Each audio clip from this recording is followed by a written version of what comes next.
and Facebook and Twitch and Twitter and YouTube for sure, and every place else this goes. This is, of course, Twitch. the worst I did it on day Twitch. of I'm the week. sorry. You did Twitch? I I'm did. He I'm does a Twitch. risk I don't know taker. why. I'm a Oh, risk man. taker. I guess so. That means I'm going to have people making He fun likes of my having hand. 11-year-old boys talk to him like he's an idiot, and so he All right. posts on Twitch for some reason. I'm But ready. anyway, it's I'm Wednesday. ready for Twitch It now. is Thank actually you. Wednesday, the 13th Yes. of July, which means Yes. that it's the worst day of the week. It's the best day of the week. Hello, Cassandra. So, if you've never seen this before, you're seeing it sometime in the future, most likely. We don't have a large live audience, but things get viewed on all the platforms over time.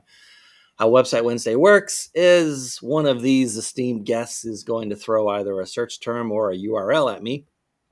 I'm going to share my screen. I'm going to load it up. I'm going to use a little free plugin I have in Chrome that lets me change the text on the version of the website that's on my computer. Nothing changes on the real world. And we're going to talk about what this website's copywriters, if they even had a copywriter, did right, did wrong, how to improve. And in a lot of cases, I actually give them new headlines and like new front page copy, although maybe they'll see it, maybe they won't. If they ever see this, you should absolutely grab it because I charge a lot of money to do that for clients. But once a week, somebody gets it for free, and it's random. I don't get to choose. So are we doing a search term, or let me put up a browser? I mean, part of me wanted to do. Decide among yourselves what we're going to do today while I bring up a browser window. Yeah, part of me wanted to do Neil Schaefer's website only because we did Neil's social yesterday. I tagged him and we were conversing back and forth on Facebook Messenger, and he was laughing, saying, "My website," he said, "my LinkedIn profile is not a good example of how to write a profile." Well, it's all right. I mean, and it was great though, but he's very open to feedback, by the way. So I thought that's great for somebody who's a luminary in social media and appears at conferences all over the world and teaches at Rutgers and other places. I thought he's very open, and I was really surprised about that. So I don't know. Do you want to look at Neil's? I would like to look at. We don't normally. I know we only don't once do ever have we gone after someone that we knew. Well, yeah, that was Vicky in after is bad phrasing. Yeah, but we did help her a good bit. I think. Yeah, we did. She was very appreciative. We wrote some of her stuff. Can you see this Google screen? And if so, where am I going? You're going to, let's go to neilschaefer.com. Neal. How do you spell Neil? Neal. Neil, SCH. One at a time. Sorry. N as in Nancy. E as in Edward. I as in igloo. L as in lover. S as in Sam. C as in Christopher. H as in Harvard. A as in apple. E as in excellent. F as in Frank. F as in fun. E as in it's Neil, Neil, and Schaefer, Schaffer. A-L. Yes. A-L. Yes, Schaefer. Yes. You said fear to have when you're having more than one. And that's why I thought he was Irish, because it was Neil with an A, N-E-A-L. It's N-E-A-L, I believe. And E-A-L. Oh, wait, there's 2 L's in there.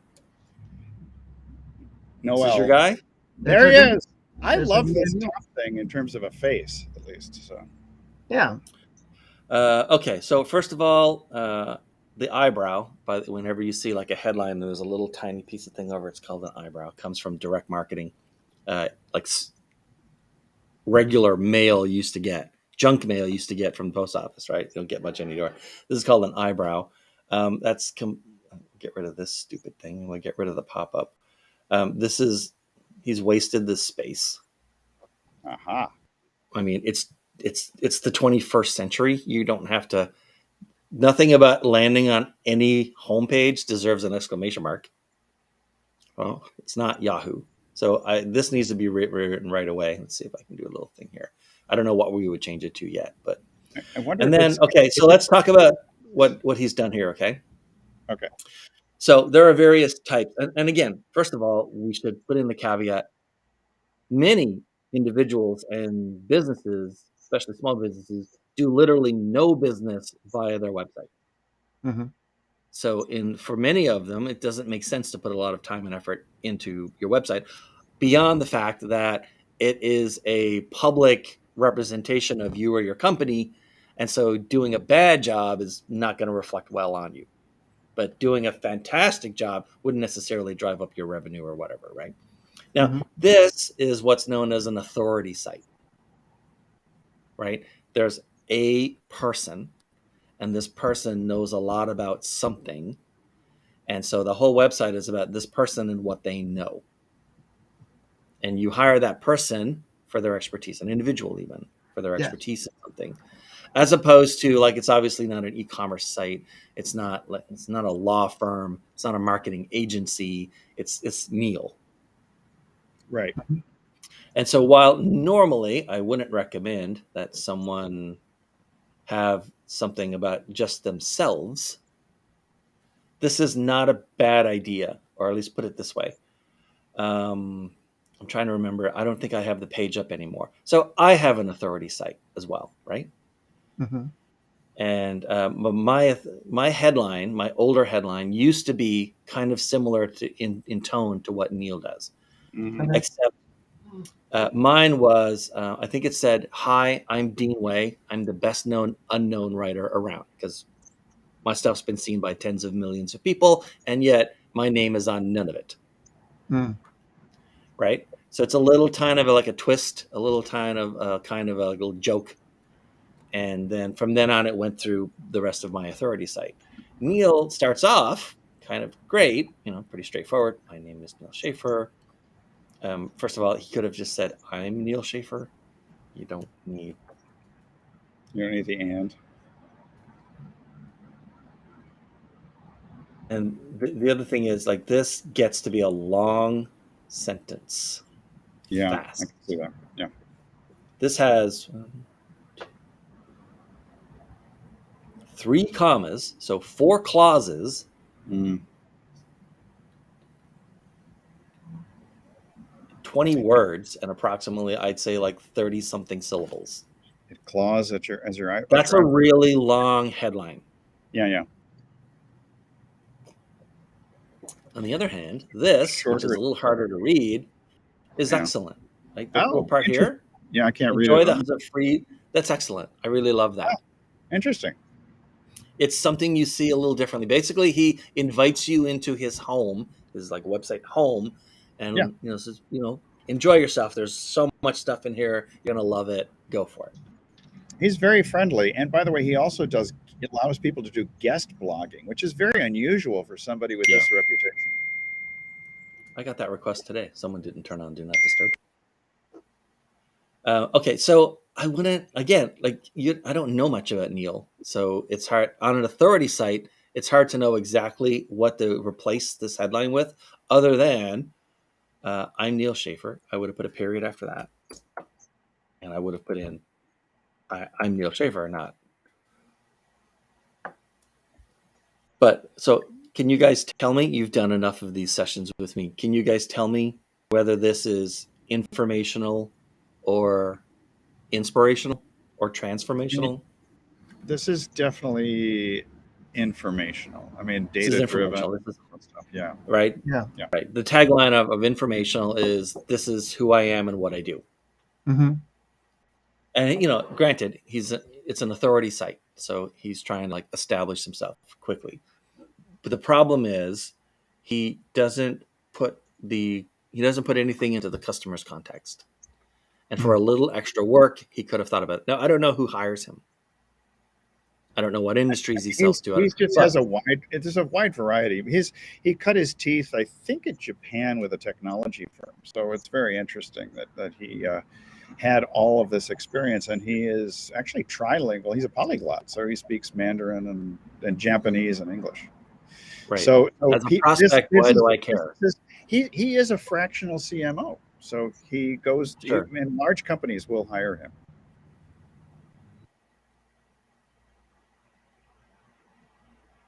Yeah, I dislike almost everything about this headline. Okay. Like, he doesn't even say he delivers results. He sparks growth. Like, a spark can burn out very quickly. True. Right. Or it could be a conflagration that consumes the It could be a sequoia. conflagration, right? Catches on, gets traction, Yeah. goes. I would not have used uniquely innovative. It's bad phrasing. Yeah, innovative is unique. Data-driven. Right. Yeah, it's also internal repetition, which is I'm a big, I keep railing against internal repetition, right? Mm-hmm. It's like the These Department of they're not Housing. exactly the same word, but they're close. It's not like he said currently live, which literally means the same thing twice. Mm-hmm. But they're so adjacent that you would only use words like this together if you would only break the rule once you understood the rule and you were breaking it for a specific purpose. So I really don't know what to put in for him here, and I usually Well, I mean, I'm not quite sure what. He's a great educator and speaker, and I mean, the question is the results that he drives. Like his book is called The Age of Influence, so he's very big at teaching people how to be influential on social media. That's one of the big things. Mm-hmm. So maybe something along those lines. Do you want to extend your, I can help you extend your reach so you make more sales, get more leads. It could be that type of thing, because he does work for large companies and they're definitely interested in leads and sales. There's no doubt about that.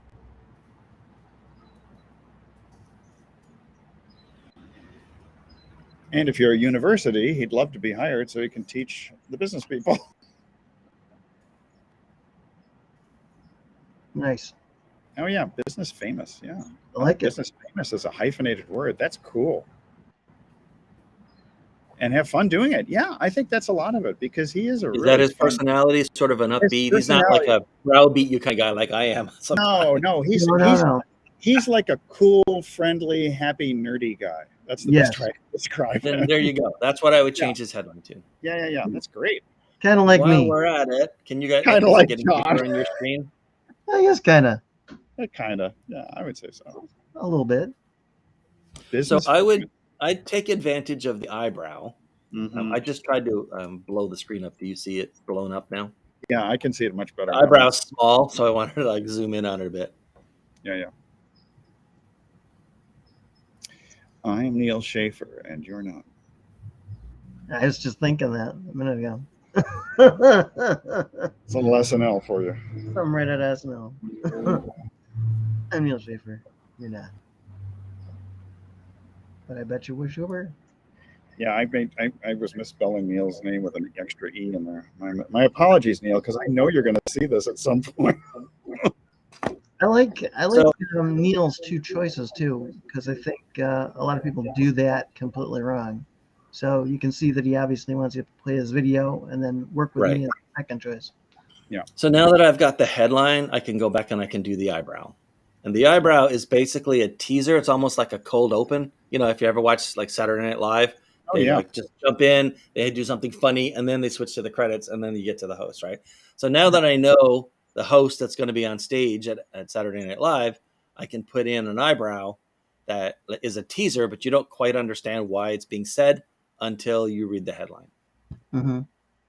And it's not a welcome to my homepage kind of thing. How large should the font be? No exclamation mark. Yeah, well, how large should a font be in a teaser? Oh, it's fine. I don't have a problem with what he's done here. All right. Yeah. Okay. I mean, it looks smaller to you anyway because I'm sharing the screen. But if this was on your phone or whatever, it'd be fine. You'd read it. Cool. And then, like I said, I didn't think. Let's see, hundreds of. Yeah. I love this. This is really the whole thing. Let's grow your audience, make your business famous, and have fun doing it. I mean, that pretty much is, Neil. That describes them to a T. Yeah. But the results driven. The word do, I think this subhead is fine. I mean, I really like it. I thought they did a good job with this. I don't know who wrote it, but they did a pretty good job with it. Okay, cool. So let's see. I'll keep it blown up like this. So this is his book? Yeah. Or his latest book? The latest one, yeah. This is fine. Mm-hmm. He's clearly had a company do the design work for this, and probably the copywriting as well, or at least some of the copywriting. So it's not bad.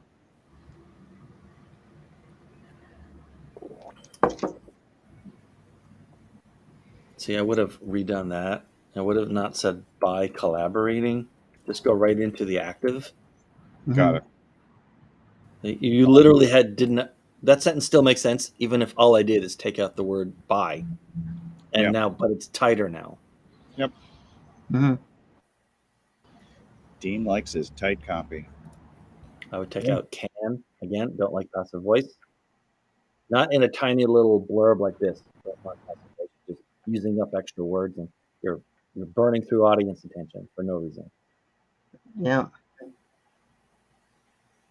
Okay, that one is now improved. I'm done with that one. I feel like, what's his name? Joe Pesci in My Cousin Vinny. He's going through all, he's debunking all the witnesses. I'm done with this guy. And I'm done with this guy. These youths. These youths. These youths. These Youths. what? These These two youths. Youths. Youths. Youths. All right. Booster marketing ROI. I get that he wants to, like, it's like data. He's trying to use it as a like a validation, as a what's the word I'm looking for? Social proof. Yeah. But no.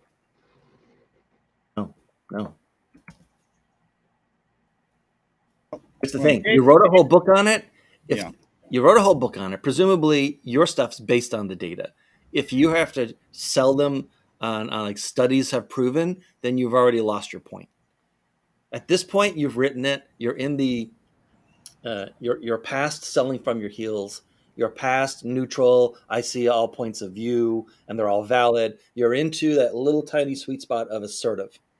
You're not at aggressive. You don't want to go to aggressive, but we're at assertive. So if it's true, don't say this is true, and but I've got all this data behind me. It's like, if it's true, just stand on it and say it. If it's an authority site. They're here because they're already predisposed to believe what Neil Schaefer says. So Neil Schaefer shouldn't be qualifying his statements with like data show. He doesn't need it. It actually takes away from his position of authority in it. I wonder if that's the nature of having worked for technology companies for so long. Oh yeah, absolutely. Mm-hmm. Or also in a corporate culture, right? You try to soften everything you say in case like a lawyer ever shows up. But it's a book. He's not going to get sued because he didn't say in his sentence data shows that, and just as whatever. Yeah. Social media is about word of mouth. If you don't have that, no, see, that's too long. So in general, most sentences, you try to get them into eliminate clauses. Would that be a general tendency? The whole point of it is that nobody owes you any attention at all, and there are a billion alternatives they can bounce out to right now. So they should be sliding through it. Everything you want to say, you're putting into their head, but they should be sliding through it so fast that if they do actually realize what happens, it's too late. And the realization would be, I didn't actually intend to sit and read all that. So this is like the glide path into the landing on the runway? Yeah. Okay. It should be like a hot knife going through butter. Instead, everyone thinks of it as sawing through bread. That's a great analogy. You're very conscious of what your hand is feeling and your eye is doing when you're slicing through bread. You do not have any time to be aware of how easy your hand's moving with a hot knife through butter. It's over before you realize it's over. Good point. All right, so social media is about word of mouth. Actually, you know what? He doesn't. I already shortened his initial clause, but he doesn't actually need it at all. It just says you need to collaborate with social media users. I mean, that's the point of his book. So why is he putting in all this passive voice and backing off from it? That's hard for me because I've often written in passive voice, and I think you and several other copywriters have really trained me to use active verbs as much as possible. Yeah. Right. It just comes down to this, right?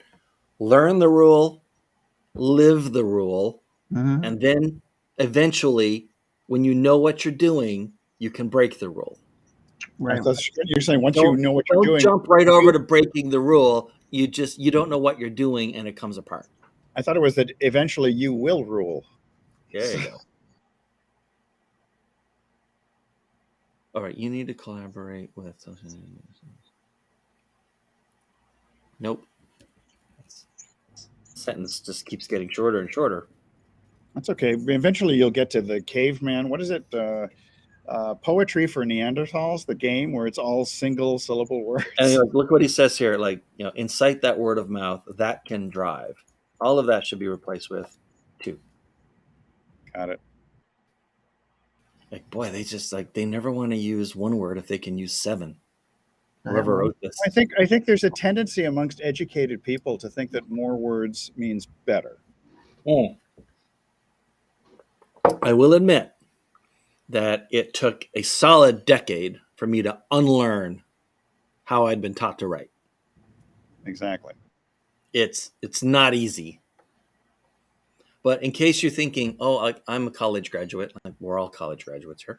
I'm a college graduate and I know how to write. Just, I graduated when I was 22 or 26 or 24, right? And I've got all these years of writing. I just want you to remember one thing. From the time you were in kindergarten until your very last day, submitting your master's thesis or defending your doctoral thesis or whatever, every single person along the line was paid to read what you wrote. It was their job. Mm-hmm. And in the real world, nobody's paid to read your stuff.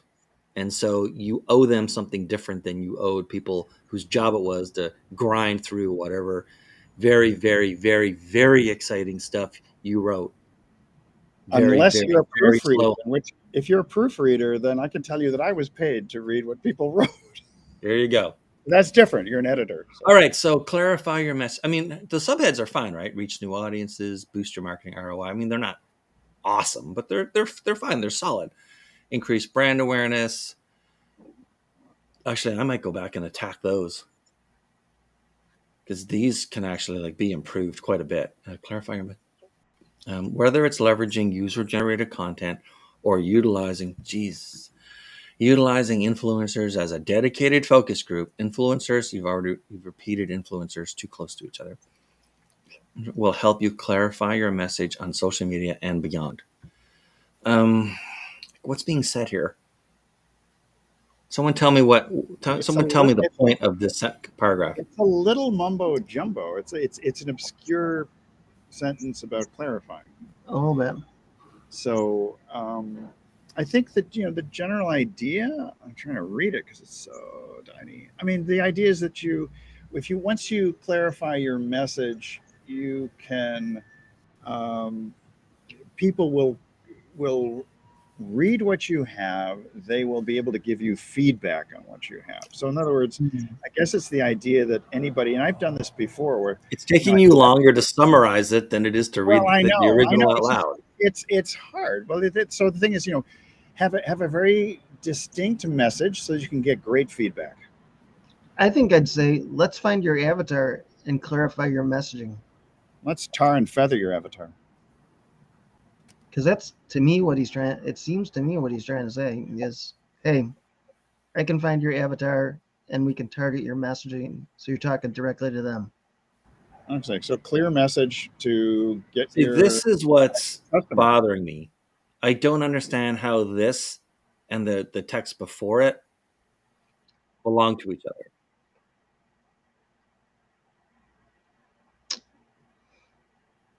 I kind of do, and I kind of don't know how to explain. I kind of can't see it, so it's really bright here. Well, influencers will help you clarify your message on social media and beyond. So if you can develop a group of influencers that you can use like a focus group of sorts. Maybe it's just a clear message will help you get greater reach. It's like the influencers will help. It literally says influencers will help you clarify your message. Yeah, like a focus group. Okay. Almost. So create such amazing stuff that you'll be able to attract the influencers who will then help you to amplify your message throughout the metaverse. I don't know. It's a tough paragraph section, whatever you want to call it.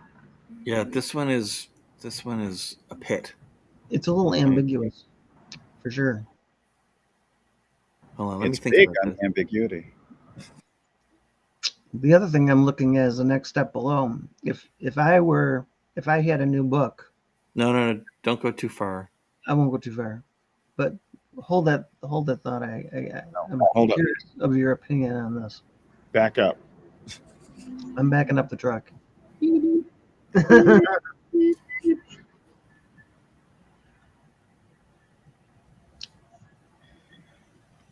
I mean, it's basically, I if don't you know have what it says really, so I don't know like how to. I would just say if you I mean, if you have ultimately, what I'm doing here, right, in every one of these little pieces, Yeah. I'm trying to get to like the kernel of truth, you're Yes. distilling it to its right, and then purity. express that kernel of truth in a way so that someone will pay attention to it.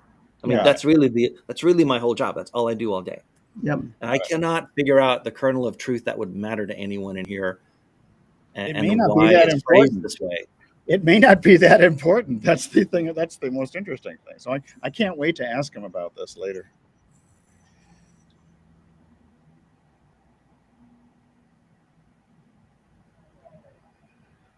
I think it's just a question. Clear message will extend your reach, and all the rest of it is kind of Yeah.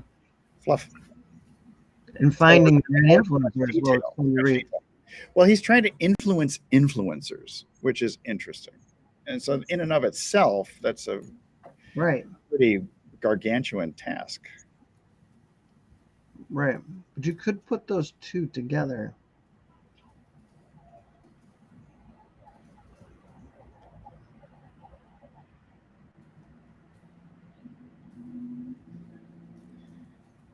You say just influence the influencers with your clear message. That'd be something like that. I don't know.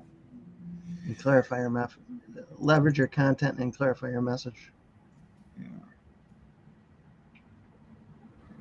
And For then I think, maximum reach, or for to grab as many eyeballs and earballs as you can.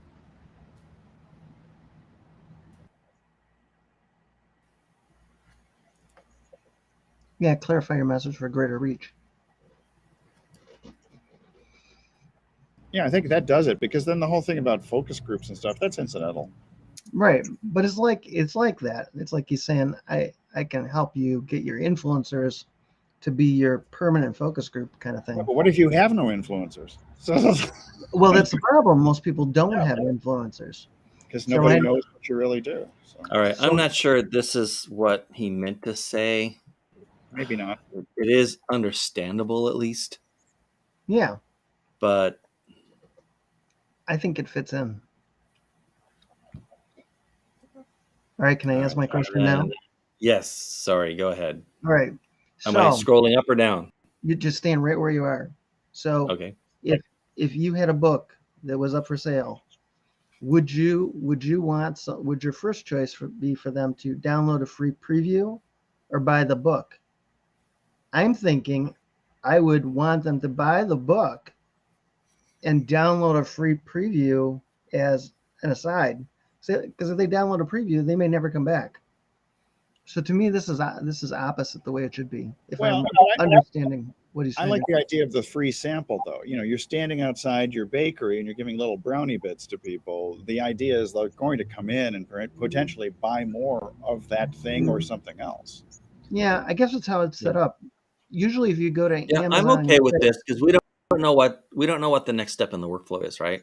Very No. like download the free preview. You have to give him your first name, or at least your email address, right? Which means, because it's a download, which means that he's going to send you an email, and now you're on his list. And in the email that gives you the link to the first chapter or whatever he's doing there, the email is also going to include like a link to Amazon for buying it anyway. But now he's got you on his list. If you buy it from Amazon, he doesn't know who you are. if indeed But you that's can also give bonuses too. If you buy from Amazon, Yeah. I'm going to give me your receipt. I'll give you this bonus also, which is more incentive. yes. Right. So, I mean, Maybe I would do something like he's that. getting two types of value, right? But he has to choose one or the other. He gets the money from the book. I can tell you nobody makes money on books, right?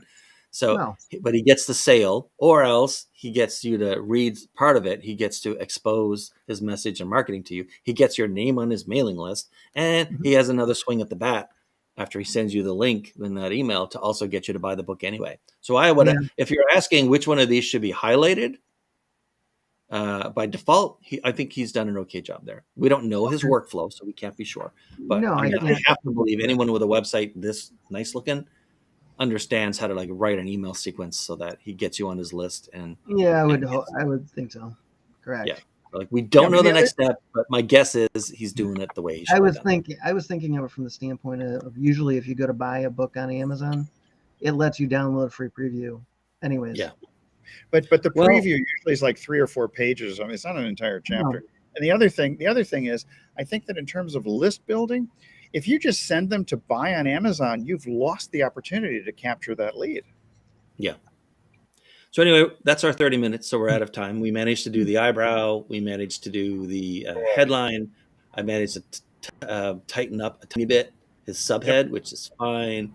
And we left this part. And then this like mess has been slightly improved, I hope. I think. Neil, things are more succinct now because I know you're going to watch this. Yes, we do. We love you, Neil. We do. We do indeed. We're big fans. I don't know you, Neil, but I think, like I said yesterday, if you're someone that Heather is willing to feature in one of her events, then that's good enough for me. Yep. There you go. There you go. Well, thank you. This has actually been really good because I think that I love the headline that you created with the bit, the have fun doing it thing, because that's my whole thing is making business fun again. Because if it's not, business isn't fun, you ought to go get a job. Of course. Yeah, because it's too much work. Otherwise, exactly, it's too much work. Well, there's Neil Schaefer. Yay, Neil, the Schaefer to have when you're having more than one. All right, that's it. Cool. Okay, we're out of here. Kill that. Yeah. Kill that. Tomorrow we're tooling. And tooling our way. Tomorrow is we have a new name for that, didn't we? We need something different. I was going to call it Tools for Fools, but that's not going to work too well. So. No, we changed it as of last week. Resources. Did we do it last week? No, it was called I think it's called like How They Do It. How They Do It. There you go. Oh, nice. DIY. Because for the most part, we're now into features and explaining how to solve actual problems. Like last week was how people put stuff in TikTok videos, which I didn't know. Yeah. Right. How they put the text in those videos. So it's how they do it from now on. We put the text in TikTok for you. It loses the alliteration of Tools Thursday, but that was an awkward. Yeah. We put the tip in TikTok. I do like. All right, we're out of here. Okay, Thanks, bye. everyone.